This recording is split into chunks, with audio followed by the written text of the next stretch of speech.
Caroline Dowd-Higgins. Thanks for listening to Your Working Life Today, my podcast series featuring thought leaders in the career and personal growth arena.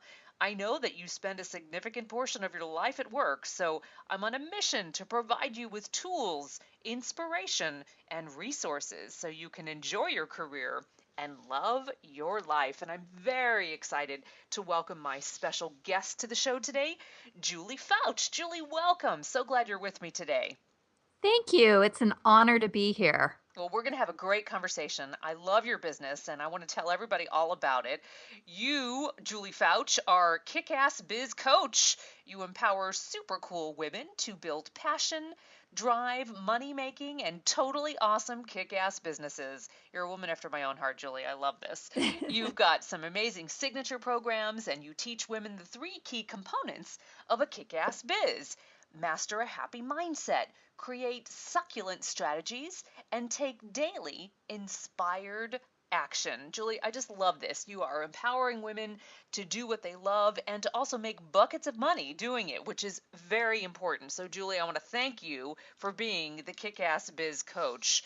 But I want to dive in. Tell me how this started. What's the genesis of Kick-Ass Biz Coach? Well, I think it started years and years ago as I was leaving a 20-year abusive marriage. Okay. And I really, really was low. My work during that time was I was a stay-at-home mom and I worked in my husband's business.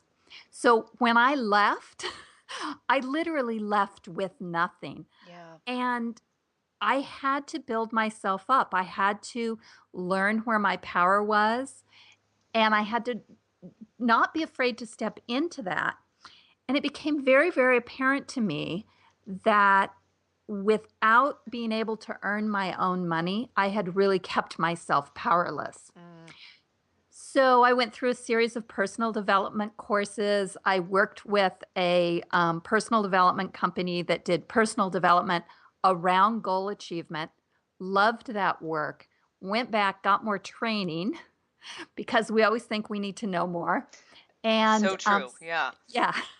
And I started my coaching practice and discovered that I really loved to work with women entrepreneurs. And the reason is that when a woman can really step into what she loves to do and she can make money doing it, she starts to come alive. And I've discovered that women can heal themselves, heal their families through that process. And it's because I've seen that happen in my own family. My relationships with my kids are 1,000 times better. Yeah. Because I have my own business, I take at least 2 full days a month, and I completely block them off, do no work, and just play with my granddaughters. Oh, So that's great. tea party day. Yeah. But because I'm creating my business around my life and I'm creating an income to support that, I get to do those things. And I honestly believe that will heal the world if more women are able to plug in and live joyfully doing the things that are important to them. You are singing my song, my dear. That's why I'm glad you're on the show today. And, I just love the sassy nature of Kick-Ass Biz Coach, right? Because I think it empowers women and certainly inspires self-confidence. What brought you to that name? It was really a session with my own coach. And we were talking one day and I said, I have this nice business name, but it's not doing it for me anymore. Yeah. And she said, what do you want? I said, I really want my clients to have kick-ass businesses. And we both went, there it is. A business is born. GoDaddy, is it available? Yeah, exactly. Good for you.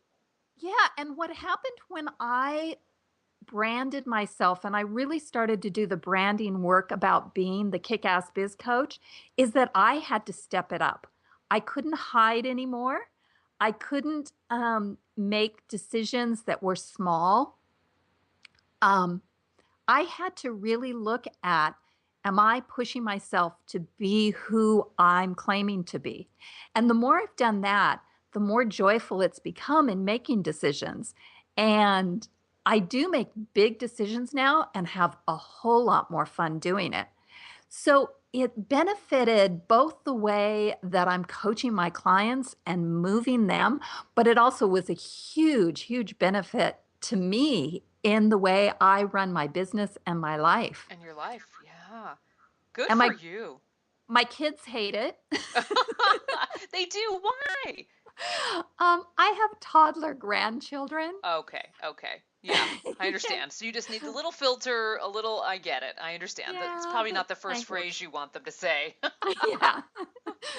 Guess what grandma does for a living? Yeah, but Yeah. as they grow older, they will appreciate that. So we'll make sure that they, are listening to something else when your podcast goes live, but I get that. Yeah, exactly.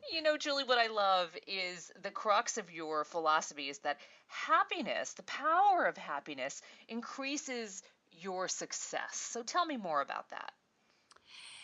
I several years ago, I was really struggling in my business. And I one day I decided just forget it.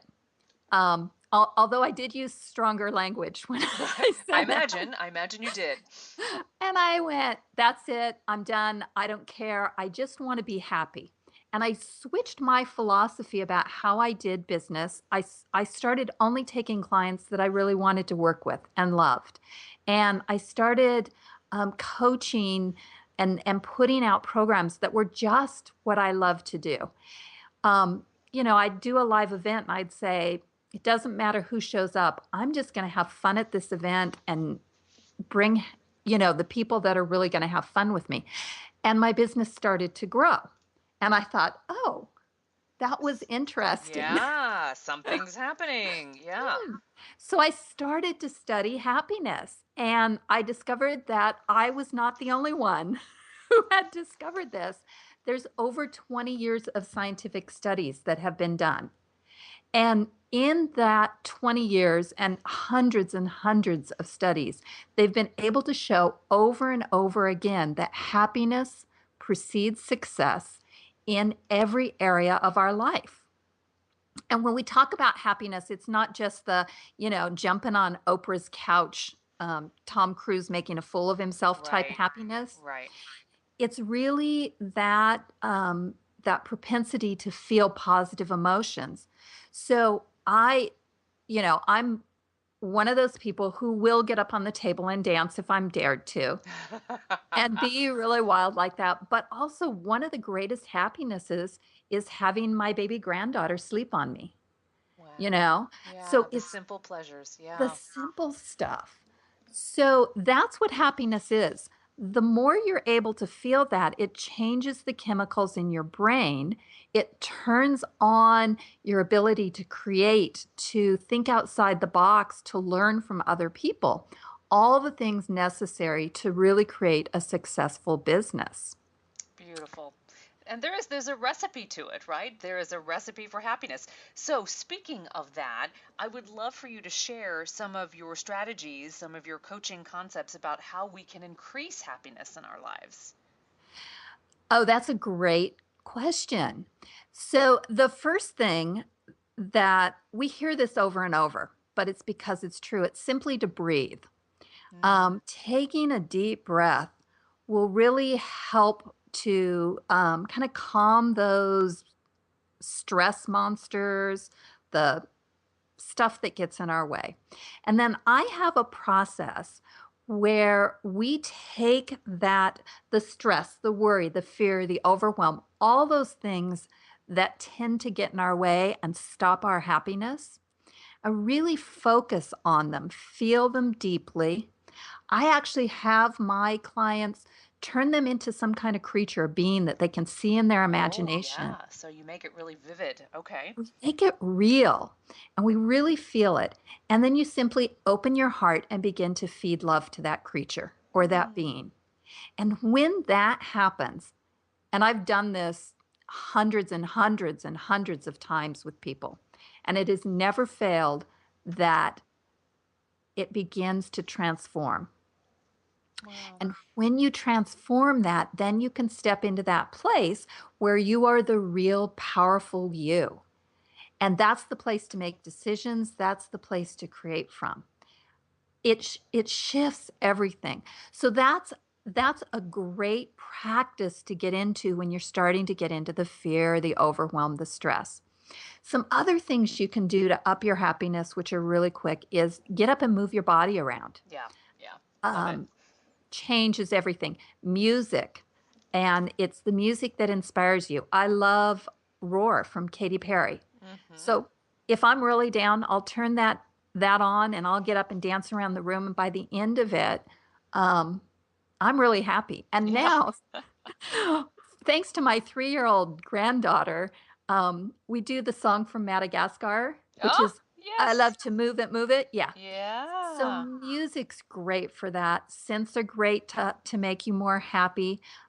Even getting out your photo album and looking at pictures of Mm. really happy events will have that replay in your Very mind. nice. I love it. I love it. You know, we have so much more control than we give ourselves credit for. And I love all these very specific strategies that we can do each and every day. Yeah, that are very simple. Yes. Yes. You know, I heard a phrase the other day that sitting is the new smoking because it's bad for us. Really. And it's so simplistic, but it's true because people are so stationary and they're at their desks, at their office, wherever they're working. And you're so spot on that getting up and moving is so important. It just reboots our mind and our happiness. And physically, we need to get up and move around. So thank you for that. That's Yeah. brilliant. So you talk about succulent strategy and how to choose the right ones for your business. So unpack that for me, Julie. Why succulent strategy? I love your verbiage. It's just Uh, delicious. Thank you. Um, well, there's like if you go to the internet and you type in how do I market my business, there are like 4 billion different Yeah. websites that will come up. At least, yes, yes. And as you look at that, it's very, very easy to get overwhelmed and just shut it down. Yeah. Like, I'm not going anywhere. But there's really just some basic strategies out there. And the number one strategy that everybody needs to be using is it's it's about um, service and love. So I can't remember. I think it was Susan Liddy talks about the first act of marketing needs to be, or the first act of love for your clients comes in your marketing.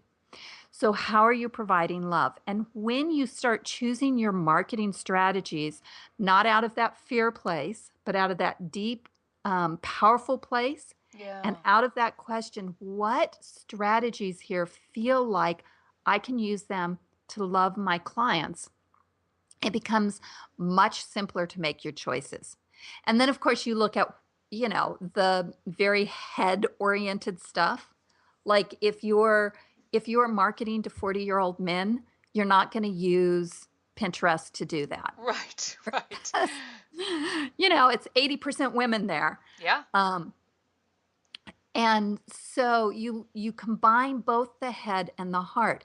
And a strategy becomes very succulent when you can take that and you can say, how am I going to tweak that so it truly fits me and truly fits my skills and my audience? Like you and I love to talk. Hmm. So we start podcasts. Right. Yes, we do.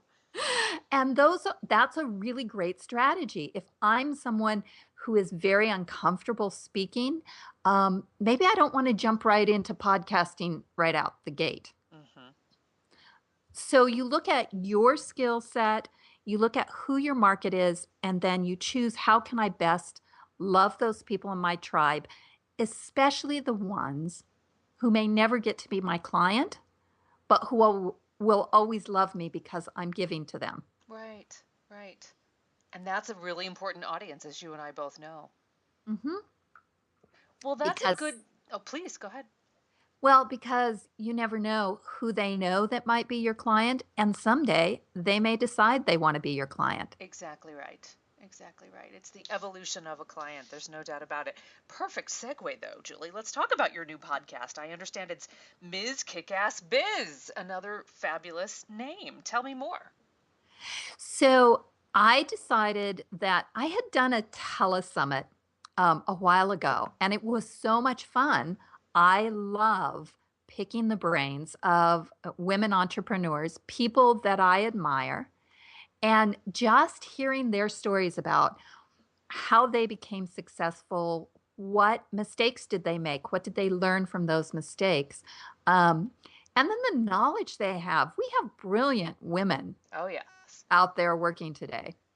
And I thought, if I could bring those stories to my clients, because there's a lot of things that I'm not an expert on, but if I could use those resources and bring them to my clients, that would be great.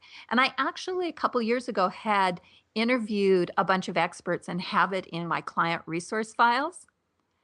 And the next step of love for me was to say, let me bring this out into the world, Yeah. share the people I love with my tribe of people, and just give that resource away. And I love podcasting because it's an evergreen product. It's not something you have to sign up for and Right. get on the list and listen to before the 2 weeks is up. Not that there's anything against those programs, but I just love the idea it would live out there and be a resource for Right. whoever needed it whenever. I agree. The freedom and the flexibility. So do tell us how we can listen to your podcast. How can we find you out in the cybersphere? Well, we are on iTunes. So you just go into iTunes and search for Miss Kickass Biz. Hmm. We also have a website where we will keep all the recordings there, and you can check that out at www.mskickassbiz, all one word, .com. And you can also get on the list there so that you'll receive the links weekly in your own email if that's easier for you. Brilliant. So you make it very simple. Wonderful. I'm so eager to check out your podcast. Good stuff. So, Julie, let's talk a little bit. I know in your coaching, you really help individuals, women in particular, achieve their goals and achieve their dreams. So, give us some tips for taking action to activate those dreams. Yeah. So the first thing that I tell everybody is when you look at building a business, especially if you're starting from the ground up or if you've had a business for a while and you want to move it to the next level, it can seem like a big, daunting task. Hmm. So, one tip is to take that big, daunting task and break it into chunks. And if you can break it into 15-minute chunks and do 15 minutes a day, then you will be so much further along than trying to find 2 hour chunks in your already full day. So the first tip is to break it into chunks. The second tip is to have it calendared out. Know what's coming up so that you can build backwards into your schedule the things you want to do. So, for instance, I know early in February I'm doing an annual event. Now, I'm calendaring all the tasks out now so that my team can start putting that into place. I won't wait till the 1st of January to Yeah. think about that event. So, you've sort of got to be in the practice of being present where you are and enjoying the moment and be able to think forward into, okay, what's coming up for me and how do I want to manage that? And then you can look at your time slots and figure all that logistical stuff out. Another tip for taking daily action is to have accountability partners. And Love that. Love that. yeah, it's so important. I do have a coach I coach with, and then I have 2 mastermind groups that I meet with periodically. And they're on different schedules depending on the group. Um, and then I have an accountability partner who I talk to probably 4 times a week. And sometimes it's a longer call when we're brainstorming, but Sure. very often it's, okay, what do you need to get done today? You can't do 8 things. What 3 things do you need to get done today? And thank you for that, right? We don't have to do 8 things. Doing 3 things well is an accomplishment. Yeah, that's good enough. Actually, it's better than good It's enough. fantastic. It's Exactly excellent. right. Excellent. Good stuff. Good stuff. I love those strategies because they're realistic, you know? I believe in my to don't list as well as my to do list. And, Yeah. and it'll happen someday, the to don't list, right? But it doesn't have to happen today. Excellent. So, Julie, I want to weave into a really interesting discussion with you. You and I both believe that women need to make a lot of money, and we need to give Yeah. ourselves permission to own that. So, talk to me about that. Yeah. Well, one thing is that when you have money, it gets you a seat at the table. Yes, it does. You get to go to events and be with other thought leaders. You get to put your 2 cents worth in. It gives you the power to make choices. I believe part of the reason I stayed in my first marriage for so long was because I didn't have my own money and I didn't believe I could make my own money. I Interesting, really, right? So really didn't. you just didn't trust it at that point. Yeah. Yeah, I had no faith in myself. We need to make money because it gives us power and it gives us choice. Now, that doesn't mean the choice is going to be, hey, I'm going to leave my husband because I make more than him, um, which is actually a very good feeling. But it means I get to choose to stay in my relationship regardless of the Yeah. money, or I Right. get to choose to live where I want to regardless of the money. So it Nice. really gives you choices. I think there's something that seeps down into the next generation from that, in that our daughters, or in my case, granddaughters, although I do see it in my girls too, um, they feel more empowered to make choices even before they've made the money. Um, Mm, and and as they do that, the money comes to them. yeah. So my youngest daughter has this kind of hippie lifestyle that she inherited from my youngest son, Hmm. where she has this really great job and she works and then she takes a month off and she goes to some country in South America for a month and Life is travels good. around. Wow, good for her. And she doesn't, she's doesn't think of it in terms of, oh my gosh, there's no lack in her life. There's no fear. If she needs more money, she takes an extra shift. Right. And I think that as we create our own financial abundance, we create freedom for those that come after us. That's really important for me. If you can't tell, my family is a real top priority, and creating a real example for my girls and my granddaughters is huge. Well, I'm very impressed, and they are learning well from you, as are all of our listeners.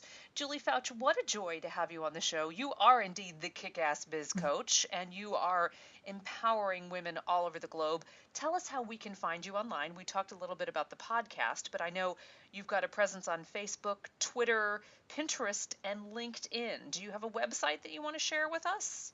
Yeah, the website is www.kickassbizcoaching.com.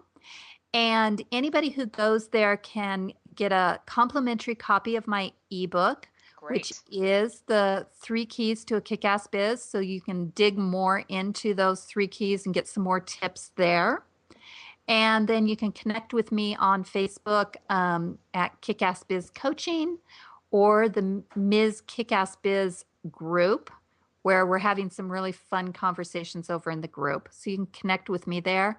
Um, Pinterest is fun. We've been playing there a lot. So that's a great place. Again, it's Pinterest at Kickass Biz Coaching. And the same with LinkedIn. And we'll be doing some other things too in the near future. Very exciting.